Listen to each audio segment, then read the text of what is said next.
सोबतच आपल्यासोबत डॉक्टर शैलेंद्र देवळणकर आंतरराष्ट्रीय तज्ञ देखील जोडलेले आहेत। मी पहिल्यांदा जाणार आहे निळू दामले यांच्याकडे। निळूजी, एक महत्त्वाचा प्रश्न आहे, हमासने अचानक पद्धतीने इस्रायलवर चौफेर हल्ले सुरू केले आहेत, यावरती आपली काय प्रतिक्रिया?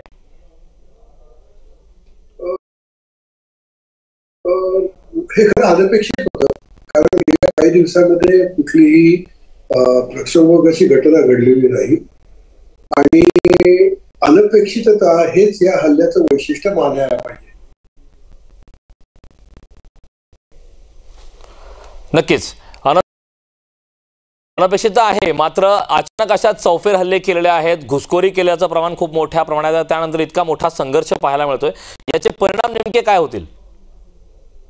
परिणाम म्हणजे आता इस्रायल अत्यंत तीव्र प्रतिक्रिया देणार आहे, तो उघड आहे आणि इस्रायलची ताकदही खूप आहे, त्यांच्याकडे शस्त्र सुद्धा खूप आहेत, त्यामुळे इस्रायल जोरात प्रतिक्रिया देईल। मोठा दहशतवादी हे इस्रायलच्या हद्दीमध्ये पॅराग्लायडिंगच्या माध्यमातून पाठवून त्या ठिकाणी काही इस्रायलच्या सैनिकांचा आणि इस्रायलच्या नागरिकांचं अपहरण करू शकतात, तर दोन्ही बाजूने जे आहे ते सामर्थ्यशाली आहेत किंवा जे आहे तुल्यबळ आहेत असं आपल्याला म्हणता येईल। आणि या अनुषंगाने येणाऱ्या काळामध्ये जर या हमासला सपोर्ट करणाऱ्या इराणच्या हिजबुल्ला, त्याचबरोबर सिरियामधल्या इस्लामिक दहशतवादी संघटनांच्या अनुषंगाने इस्रायलने जर इराणच्या हद्दीमध्ये हमला केला तर ते फक्त इस्रायल पॅलेस्टाईन किंवा इस्रायल हमास हा संघर्ष त्या ठिकाणी न राहता इस्रायल इराण हा संघर्ष होईल आणि एक प्रकारे संपूर्ण जगामध्ये या युद्धाचं जे आहे वारं एक प्रकारे पसरेल। इराणच्या बाजूला रशिया उभा राहील तर इस्रायलच्या बाजूला अमेरिका उभा राहील, अशा प्रकारची परिस्थिती सुद्धा येणाऱ्या काळामध्ये निर्माण होऊ शकते। अत्यंत दाहक परिस्थिती येणाऱ्या काळामध्ये निर्माण होणार आहे। नक्कीच मी पुन्हा एकदा निळूजी यांच्याकडे जाणार आहे।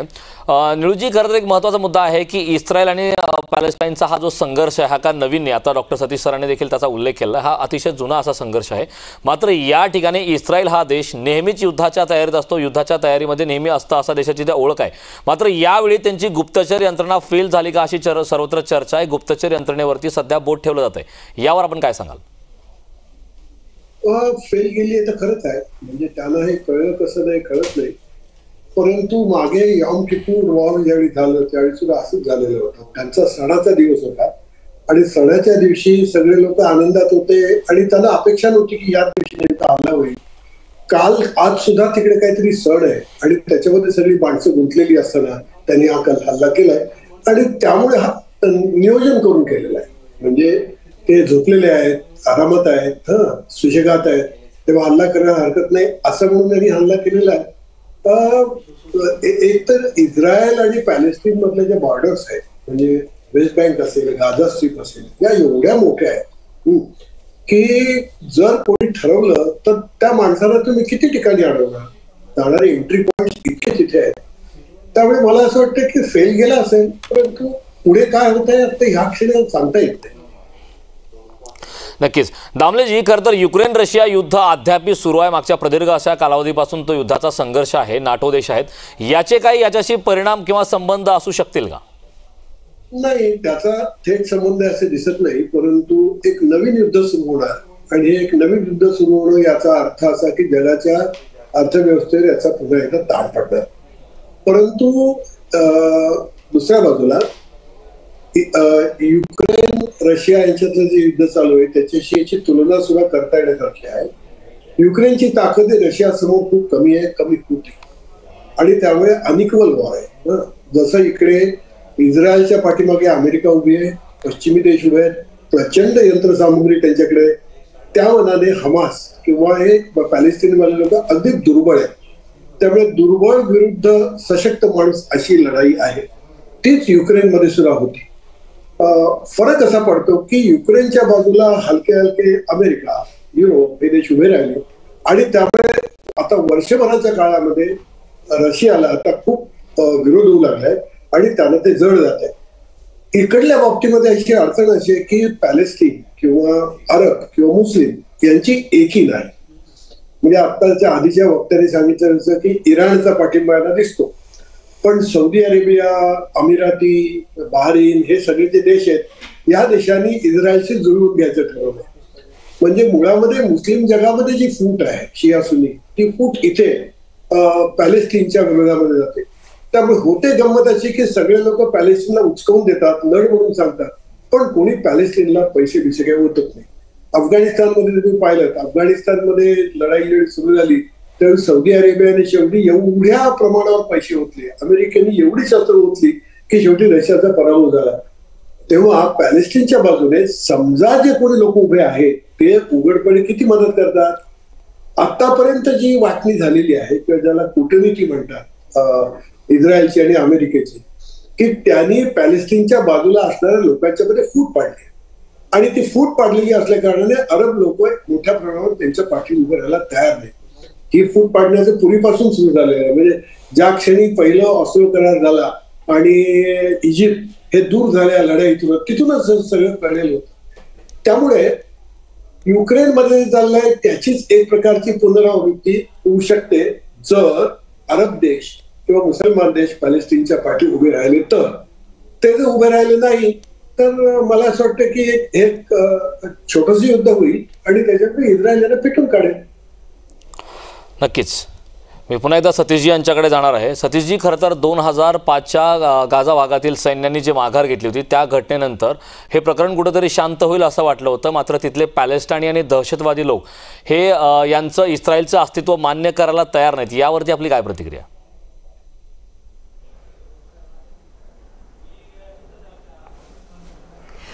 खरं म्हटलं तर इस्रायल आणि पॅलेस्टाईन यांच्यातला हा जो वाद आहे तो कित्येक दशकापूर्वीचा नाही, कित्येक शतकांपूर्वीचा आहे.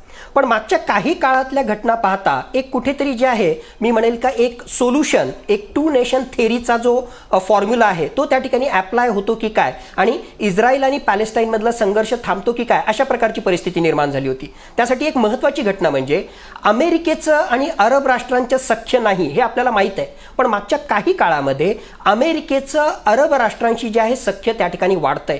एवढंच नाही तर अमेरिकेचा जवळचा मित्र इस्रायल आणि त्या इस्रायलचं सौदी अरेबियाचे जे क्राऊन प्रिन्स आहेत MBS मोहम्मद बिन सलमान यांच्याशी त्यांची भेट झाली आणि कुठेतरी सौदी अरेबिया आणि इस्रायल यांचे सुद्धा संबंध त्या ठिकाणी सुधारतात की काय, अशा प्रकारची परिस्थिती निर्माण झाली. आणि याच सुधारलेल्या संबंधांमधून इस्रायल आणि पॅलेस्टाईन प्रश्नाची सुद्धा सोडवणूक होती की काय, अशा प्रकारची आशा निर्माण झाली होती. मोठ्या प्रमाणावर तिथे बेकारी आहे, मोठ्या प्रमाणावर महागाई आहे आणि याचं सोल्युशन म्हणून इस्रायल आणि पॅलेस्टाईन याच्याशी संबंधित जो गाझा स्ट्रीप आहे किंवा वेस्ट बँकचा जो एरिया आहे त्या ठिकाणी इकॉनॉमिक कॉरिडॉर जर निर्माण केला तर विन विन फॉर्म्युला होता. तो इस्रायलचाही फायद्याचा होता आणि तो जो आहे कुठेतरी पॅलेस्टाईनच्याही फायद्याचा राहिला असता. पण हमासच्या दहशतवाद्यांनी आजचा जो हल्ला केला त्याच्यामुळे आत्तापर्यंतच्या ज्या सगळ्या आशा आकांक्षा होत्या त्या पूर्णतः पाण्यात गेल्या. एवढंच नाही तर आता जे आहे येणाऱ्या काळामध्ये इस्रायल हा पूर्णतः हमासवर तुटून पडेल. जसं सुरुवातीला मी सांगितलं, हे फक्त हमासचं एकट्याचं कार्य असू शकत नाही. हमासची तेवढी कुवत नाही, हमासची तेवढी क्षमता नाही की एवढ्या मोठ्या प्रमाणावर तो इस्रायलवर हल्ला करू शकतो. छोटे मोठे इन्फिल्ट्रेशन दहशतवादी कारवाया तो करू शकतो, पण 5,000 रॉकेट त्या ठिकाणी मारा करणं, एवढ्या मोठ्या प्रमाणावर जे आहे होस्टेजेस इस्रायलच्या सैनिकांचा ठेवण्याचा प्रयत्न त्या ठिकाणी करणं,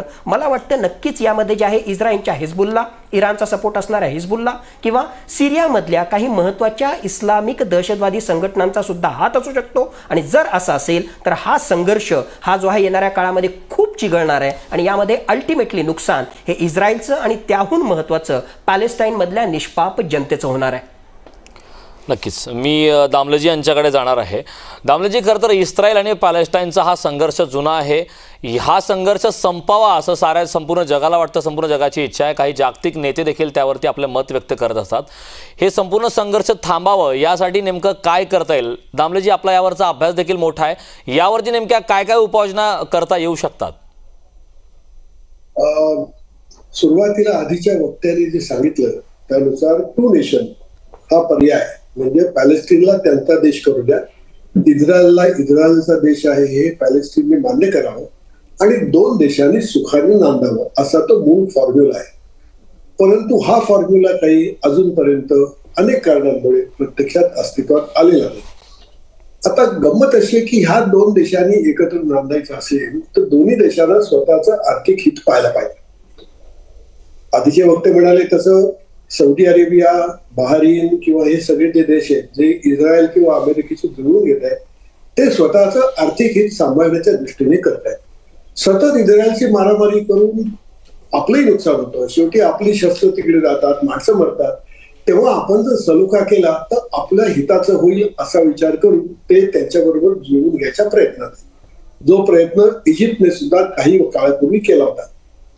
हे सर्वांनी करावं अशी मुळात कल्पना आहे. आणि अमेरिकेची जी मध्यस्थी आहे ती सुद्धा त्याच दिशेने. आता मला विचाराल तर त्यात गडबड कुठे होते की हमास किंवा गाझा स्ट्रीप मधले लोक जे आहेत हे बरेचदा तयार होत नाहीत. याचं एक कारण मला मुळामध्ये असं दिसतं की ही जी 2 नेशन थिअरी आहे ही मुळामध्ये इस्रायलला मान्य नाही. इस्रायलचे नेते काही म्हणून ही त्याला मान्य नाही. कारण इस्रायलची भूमिका पहिल्या दिवसापासून अशी आहे की भूमध्य समुद्रापासून जॉर्डन नदीपर्यंत हा जो सगळा प्रदेश आहे म्हणजे ज्याच्यामध्ये गाझा स्ट्रीप, वेस्ट बँक सगळा, हा सगळा प्रदेश आमचा आहे आणि पूर्णपणे आमचा असायला पाहिजे या मुद्द्यावर इस्रायल निर्माण झालेला आहे. इस्रायल मधले सर्व मान्य नेते तुम्ही घ्या, अगदी ज्यांचा खूप गवगवा कायम होत राहतो त्या कार्यक्षम नेत्या गोल्डा मायर या सुद्धा या कार्यक्षम होत्या, ठीक आहे. पण मुख्यतः त्यांचा मूळ मुद्दा हा होता की ही जी भूमी आहे या भूमीमध्ये कोणी दुसरं कोणी असता कामा नये. ह्या भूमीवर असल्या कारणाने 2 नेशन राहणार कशी? कारण या माणसाने जायचं कुठे? ही जी माणसं आहेत गाझा वेस्ट बँक मधली माणसं आहेत ती अजून सुद्धा तिकडे लाखो लोक शिल्लक आहेत. या माणसांनी जायचं कुठे? यांना काय जगात कुठे वाव आहे का? आणि असा देश इकडून माणसं तिकडे उठून करता येत नाही. तेव्हा त्याला तिथेच एकत्र करून, आता सध्या वेस्ट बँक आणि गाझा पट्टीमध्ये अंतर आहे, त्यांना एकत्र करून त्यांना काहीतरी एक देश करून द्या तुमचा, असंच ते खरं व्हायला पाहिजे. परंतु इस्रायलचं मी तुम्हाला सांगतो, इस्रायल प्रेसमध्ये खूप आहे, इस्रायलचे पैसे खूप आहेत, अमेरिका आहे आणि त्यामुळे ते वर्तमानपत्रातून वगैरे त्यांची भूमिका लोकांना पटेल असं म्हणता येणार नाही, पण खूप गळी उतरवण्यात ते फार कौशल्याचे आहेत. मुख्य मुद्दा आहे तोच की या लोकांनी जायचं कुठे? या लोकांना त्यांचा एक देश दिल्याशिवाय होणार नाही. आता तो देश द्यायचा असेल तर पुढल्या वाटचाली काय करायच्या? हे ऑस्लो करारामध्ये ठरलं. हे ठरल्यानंतर सुद्धा इस्रायल दुसऱ्या दिवसापासून पॅलेस्टीनच्या मान्य असलेल्या भूमिकेमध्ये बसून तिथे सेटलमेंट करत आहे. हजारो सेटलमेंट केले. पॅलेस्टिनी गावामध्ये घुसतात, तिकडे यांचे लोक कुंपण घालतात, आपल्या लोकांना वसवतात आणि इकडून पॅलेस्टिनी लोकांना हटवतात. युनायटेड नेशन्सने जगातल्या सर्व देशांनी सांगितलं की करू नका. म्हणजे इथे तटस्थ असलेल्या लोकांनी सांगितलं, म्हणजे पॅलेस्टीनच्या बाजूला हटणारे सुद्धा नव्हे की तुम्ही करू नका. आता इस्रायल पहिल्या दिवसापासून या भूमिकेवर आहे की आम्हाला इथे ही माणसं नको. मला असं वाटतं की हा मूळ प्रश्न आहे आणि हा मूळ प्रश्न जगाला सोडवावा लागणार आहे. जगाला म्हणजे तो अमेरिकेला सोडवावा लागणार. ज्या क्षणी अमेरिका ठरवेल की बाबा की नाही त्यांना इथून पुढे चालू देणार नाही, काय असेल ते घ्या, जमिनीची वाटणी करा. एकदा पुन्हा 67 साली एकदा वाटणी करायचं ठरलं होतं, हा प्रदेश तुमचा हा प्रदेश आमचा, काय असेल ते एकदा ठरवा, 2 देश तयार करा आणि मग पुढले बघू. हे करायला इस्रायलला भाग पाडू शकतं फक्त अमेरिका. तेव्हा अमेरिकेने ठरवलं तर होईल, पण अनेक कारण आहेत त्यामुळे ते होत नाहीये. नक्कीच मी हाच मुद्दा घेऊन कर्नल सतीश ढगे यांच्याकडे जाणार आहे. सतीशजी, जसं दामलेजी म्हणालेत की यामध्ये अमेरिकाची देखील भूमिका खूप महत्त्वाची आहे. इस्रायल आणि पॅलेस्टाईन हा संघर्ष संपवणं अतिशय महत्त्वाचं आहे. यावरती नेमकं काय काय उपाययोजना केल्या जातील, आपल्याला यावरती काय वाटतं?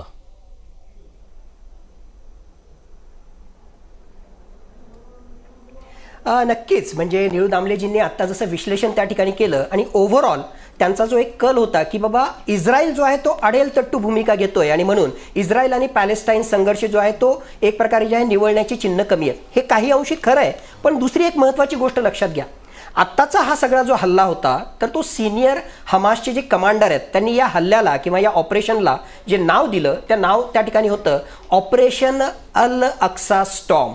अल अक्सा काय? मस्जिद आहे, जेरुसलेम मधली एक मस्जिद आहे आणि ही जी आहे एक वादग्रस्त मस्जिद आहे. यासाठी कारण जे यहुदी लोक आहेत, इस्रायलचे जे लोक आहेत, तर त्या यहुदी लोकांचं असं म्हणणं आहे की अल अक्सा हे धार्मिकदृष्ट्या आमच्यासाठी अत्यंत पवित्र स्थान आहे. कारण त्या ठिकाणी एन्शियंट म्हणजे थोडंसं जर प्राचीन काळामध्ये आपण गेलो तर यहुदी लोकांचं ते धार्मिक स्थान त्या ठिकाणी होतं आणि नंतर त्यावर जे आहे या इस्लामिक लोकांनी एक प्रकारे कब्जा करून अल अक्सा मस्जिद जी आहे ती त्या ठिकाणी बांधली. म्हणजे एका बाजूला यहुदी विरुद्ध इस्लाम असा या जेरुसलेम मधल्या अल अक्सा मस्जिदीशी संबंधित वाद आहे. पण हमास या ऑपरेशनला नाव ज्यावेळेस देतोय अल अक्सा स्टॉर्म, म्हणजे सरळ सरळ तो त्या ठिकाणी सांगतोय की अल अक्सा मस्जिद ही पूर्णतः आमचीच आहे, यावर जे आहे इस्रायलनं कुठलाही हक्क त्या ठिकाणी सांगू नये. दुसरी महत्त्वाची बाब, जरी अमेरिकाचा या ठिकाणी रोल असला तरी माझ्या मते इस्रायल हा एवढा सामर्थ्यशाली आहे आणि सर्वात महत्त्वाचं राष्ट्रवाद जो आहे तो इस्रायलच्या जनतेमध्ये मोठ्या प्रमाणावर आहे. सध्याचे त्यांचे जे प्रधानमंत्री आहेत बेंजामिन नेतन्याहू हे नेहमीच अत्यंत ॲग्रेसिव्ह भूमिका त्या ठिकाणी घेत राहतात. आणि सगळ्यात महत्त्वाचं राजकारणाच्या दृष्टिकोनातून जर पाहिलं तर बेंजामिन नेतन्याहू यांचं काही पूर्ण बहुमताचं सरकार त्या ठिकाणी नाही आणि राष्ट्रवादाचं कार्ड खेळूनच त्यांना त्या ठिकाणी सत्तेत राहता येईल. म्हणून या सगळ्या परिस्थितीचा फायदा घेऊन ते अत्यंत आक्रमकतेनं पॅलेस्टाईन आणि त्यातल्या त्यात हमास आणि इतर इस्लामिक दहशतवादी संघटनांवर तुटून पडतील. मला नजीकच्या काळामध्ये इस्रायल आणि पॅलेस्टाईन संघर्षाची कुठलीही सोडवणूक दिसत नाही. कमीत कमी या संघर्षाची जी दाहकता आहे ती दाहकता कमी करण्यासाठी युनायटेड नेशन्स आणि काही अंशी अमेरिकेनं जर पुढाकार घेतला तर याची दाहकता कमी होऊ शकते. पण इस्रायल पॅलेस्टाईन संघर्षाची सोडवणूक ही माझ्या मते आता कित्येक दशकं पुढे ढकलल्या गेलेली आहे. नक्कीच. मी पुन्हा एकदा दामलेजी यांच्याकडे जाणार आहे. दामलेजी, खरं तर मोहम्मद डेव्ह या दहशतवाद्याच्या म्होरक्यानं एक मोठं वक्तव्य केलं होतं की बस झाली आता इस्रायलची अरेरवी, असा दावा त्यांनी केला होता. असा उद्गार काढल्याच्या नंतर हा संपूर्ण प्रकार घडलाय असं देखील काही जाणकार सांगतात. यावरती आपलं काय मत आहे? बघा, आता जे वक्ते जे बोलले अल अक्सा मशीद आणि हे सगळे मुद्दे हे बारके त्या अर्थाने मुद्दे आहेत, त्यावेळेस येणारे तात्कालिक मुद्दे आहेत. आता अल अक्सा मशीद स्थापन झाली कारण मुळामध्ये असं आहे की इस्लाम हाच मुळी 6व्या-7व्या शतकामधला आहे. तर इस्लाम स्थापन व्हायच्या आधी जे काही जग होतं किंवा ख्रिश्चन असतील किंवा त्या भागात ज्यूज असतील, आता याचा अर्थ ज्यूजची सगळी भूमी आधीची त्यांची आणि त्याच्यानंतर आलेले नवीन उपरे असं कसं होईल मला तुम्ही सांगा. काळाच्या ओघामध्ये सगळ्या भूभागामध्ये नवनवीन माणसं येतात, नवीन पंथ येतात, नवीन राजे येतात. अशा रीतीने गेल्या 2,500-3,000 वर्षात सगळं जग बदलत गेलेलं आहे. तेव्हा तिथे आम्ही होतो वगैरे ते ठीक आहे, हा भावनात्मक प्रश्न आहे, हा आपण बाजूला ठेवतो. मुख्य मुद्दा तो आहे की हे पॅलेस्टिनी लोकांचं काय करायचं. आता गंमत अशी आहे की पॅलेस्टिनी लोक इस्रायलचं अस्तित्वच मान्य करायला तयार नव्हते. त्यांचे पुढारी होते अराफात. परंतु ज्यावेळी अमेरिकेचा दबाव आला त्यावेळी शेवटी त्यांनी अलीकडच्या काळामध्ये हमासने सुद्धा इस्रायलचं अस्तित्व आता मान्य केलं. त्यांचे 2 गट आहेत, परंतु आता त्यांनी बाय अँड लार्ज त्यांचं अस्तित्व मान्य केलेलं आहे. आता आधीचे वक्ते जे सांगत होते की इस्रायलची ताकद वगैरे हे सगळं इस्रायलच्या प्रचाराचा भाग आहे. इस्रायलची स्वतःची ताकद काय बरं सांगा तुम्ही बरं. इस्रायल हे पूर्णपणे अमेरिकेच्या मदतीवर उभं आहे. इस्रायलमध्ये किती पैसे अमेरिकेचे येतात शस्त्रांसाठी याचा हिशोब सांगता का. इस्रायलचे व्यापाराचे संबंध अमेरिकेचे किती येते तुम्ही सांगता का. तेव्हा इस्रायलमध्ये देशभक्ती आहे, बरोबर आहे असेल, परंतु या देशभक्ती बरोबर ती जी आक्रमकता आहे म्हणजे मुळातली जी भूमिका आहे की इथे फक्त आम्ही तुम्ही नाही, हे त्याचं खरं मूळ आहे. आणि हे मूळ हे जोपर्यंत सॉफ्ट होत नाही तोपर्यंत होणार नाही. आणि इस्रायलची स्वतःची ताकद काय आहे. अमेरिकेत किंवा युरोपमध्ये तुम्ही इतिहासात जाऊन पाहिलं तर लक्षात येईल की या दोन्ही ठिकाणी जे जीव वसले हे जीव अत्यंत बुद्धिमान होते. सगळी बघा, आईन्स्टाईन पासून सर्व शास्त्रज्ञ घ्या, बँकर्स घ्या, हे अत्यंत बुद्धिमान होते, अत्यंत श्रीमंत होते. आणि त्यांची ही श्रीमंती आणि ह्या बुद्धिमत्तेचा प्रभाव युरोपमध्ये विशेषतः ब्रिटन आणि अमेरिकेमध्ये आहे आणि त्यामुळे तिकडल्या राजकारणात त्यांचा प्रभाव आहे. बँका ताब्यात आहेत, हिऱ्यांचा व्यापार त्यांच्या ताब्यात आहे आणि त्यामुळे श्रीमंत माणसं असल्या कारणाने अमेरिकेच्या राजकारणामध्ये त्यांचं वर्चस्व आहे. आणि त्यांचा वर्चस्व असल्या कारणाने कोणाचीही हिंमत होत नाही इस्रायलला काही बोलायची. ओबामाने याला प्रयत्न करून पाहिला. त्यांनी सांगितलं की तुमचं राष्ट्र म्हणून टिकलं पाहिजे, तुमच्यावर इतरांनी हल्ला करता कामा नये, तुमची सुरक्षितता महत्वाची आम्हाला पटतंय, पण याचा अर्थ तुम्ही बाकीच्या लोकांना अन्याय करून नाही चालणार तुम्हाला. हे ओबामाने सांगायचा प्रयत्न केल्यानंतर ओबामांच्या स्वतः अंगाशी आलं. एवढी जीव लावली इस्रायल मधली अमेरिकेतली फार पॉवरफुल आहे. तेव्हा ही जी सगळी त्यांची जागतिक ताकद आहे, पैशाची ताकद आहे, या ताकदीवर ते उभे आहेत आणि म्हणून ती सगळी मस्ती आहे. आता दुसऱ्या बाजूला ही ताकद नाहीये. आता उद्या राहिली तर काय करतील हे लोक. मला असं वाटतं की हे प्रश्न अशा ताकदीने सोडवणं मानवाच्या हिताचं नाही. इस्रायलचं अस्तित्व असणार, इस्रायल टिकली पाहिजे, बुद्धिमान माणसं आहेत, देशप्रेमी, देशप्रेम कोणाला सर्वांना असतं हो. अरब माणसाला त्यांच्या देशाबद्दल प्रेम नाही, मुसलमान जिथे राहतात तिथे त्यांच्याबद्दल प्रेम प्रत्येकाला स्वतःच्या भूमीबद्दल असतं. राष्ट्रभक्तीचा काही ठेका एका देशाकडे नसतो. पण नक्कीच दामलेजी, हा मुद्दा अत्यंत महत्त्वाचा आहे. खरं तर हा संघर्ष कुठेतरी थांबला पाहिजे असं साऱ्या जगाची इच्छा आहे. निळू दामलेजी, खूप खूप धन्यवाद. आपण न्यूज स्टेट महाराष्ट्राशी संवाद साधलात त्याबद्दल. सोबतच आपल्यासोबत डॉक्टर कर्नल सतीश ढगे देखील जोडले होते. तुमचे खूप खूप धन्यवाद. आपण या चर्चामध्ये सहभागी झालात त्याबद्दल. यानंतर या बुलेटिनमध्ये वेळ झालेली आहे एका छोट्याशा ब्रेकची. पाहत रहा न्यूज स्टेट महाराष्ट्र.